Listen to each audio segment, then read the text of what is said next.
तो साथियों, कल लेबानन से एक खबर आया था। खबर यह था कि लेबानन का काफी सारा ऐसा एरिया था जहां पर एक्सप्लोजन हुआ। अब मिडिल ईस्ट में तो ये साधारण सा बात है, होते ही रहता है। आज इजराइल में है तो कल लेबानन में है या गजा में है, ये होता रहता है। लेकिन इस बार जो हुआ, इसमें 9 लोगों का मौत हुआ, 2800 लोग इंजर्ड हुआ, जिसमें से 200 लोगों का जो स्थिति है बहुत ही ज्यादा क्रिटिकल है। ये लेबानन का हेल्थ मिनिस्टर ने कंफर्म किया। और एक्सप्लोजन होने का जो तरीका था ये बड़ा डिफरेंट था। कहा जा रहा है ये सारा जो एक्सप्लोजन हुआ ये पेजर का थ्रू किया जा रहा है, और सारे के सारे मेंबर जो है ये हिजबुल्लाह का है। और ये पूरा एक्सप्लोजन में ईरान का जो एम्बेसडर है वो भी इंजर्ड हुआ, और हिजबुल्लाह का जो लॉ मेकर है उनका 2 बेटा भी उन्होंने खोया। और ये पूरा घटना का जो तरीका है, इसमें से 2-3 खबर सामने आया है कि ये जो एक्सप्लोजन हुआ, या तो किसी का हाथ, किसी का पेट, या तो किसी का मुंह, ये 3 जगह ही ज्यादातर टाइम घायल हुआ। अब हिजबुल्लाह का तरफ से कहा जा रहा है ये इजराइल ने ही किया है, हम इजराइल को छोड़ेंगे नहीं।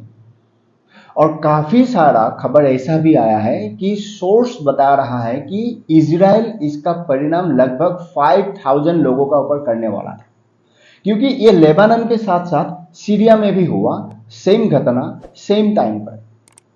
अब मिडिल ईस्ट में जो भी होता है ये तो वही होता है, या तो इजराइल, या तो ईरान, या तो गजा, या तो हिजबुल्लाह, लेबानन या सीरिया।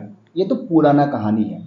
अब हिजबुल्लाह ने कह दिया कि हम इसका अटैक जरूर करेंगे, यानी रिटेलिएट करेंगे। और काफी सारा खबर ऐसा भी आने लगा कि ये जो पेजर है, जो डिवाइस यूज किया गया था एक्सप्लोजन के लिए, ये ताइवान कंपनी ने बनाया, अपोलो बोल के कोई कंपनी था।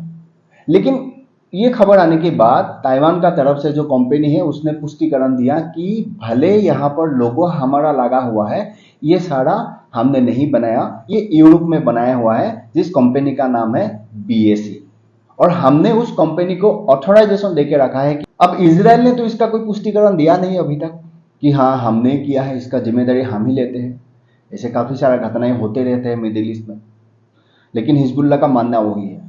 हिजबुल्लाह एक आतंकवादी संगठन है जिसको घोषित किया था यूनाइटेड स्टेट्स ऑफ अमेरिका ने, इसको सपोर्ट किया था यूरोपियन यूनियन ने। लेकिन एक सवाल आपका मन में जरूर आता होगा, यार आज का दिन में पेजर कौन यूज करता है?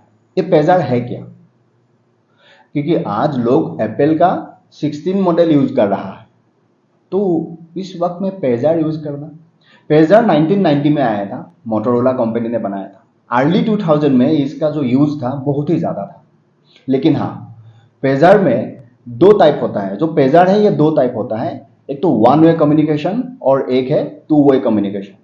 यानी 1 वे कम्युनिकेशन में आप टेक्स्ट पढ़ सकते हो और अल्फा न्यूमेरिक नंबर वगैरह जो भी है आप देख सकते हो, क्योंकि आप उसमें वीडियो कॉल या ऑडियो कॉल नहीं कर सकते हो।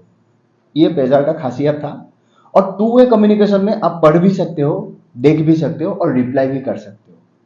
1 वे कम्युनिकेशन को फ्लेक्स कहा जाता है और 2 वे कम्युनिकेशन को रिफ्लेक्स कहा जाता है।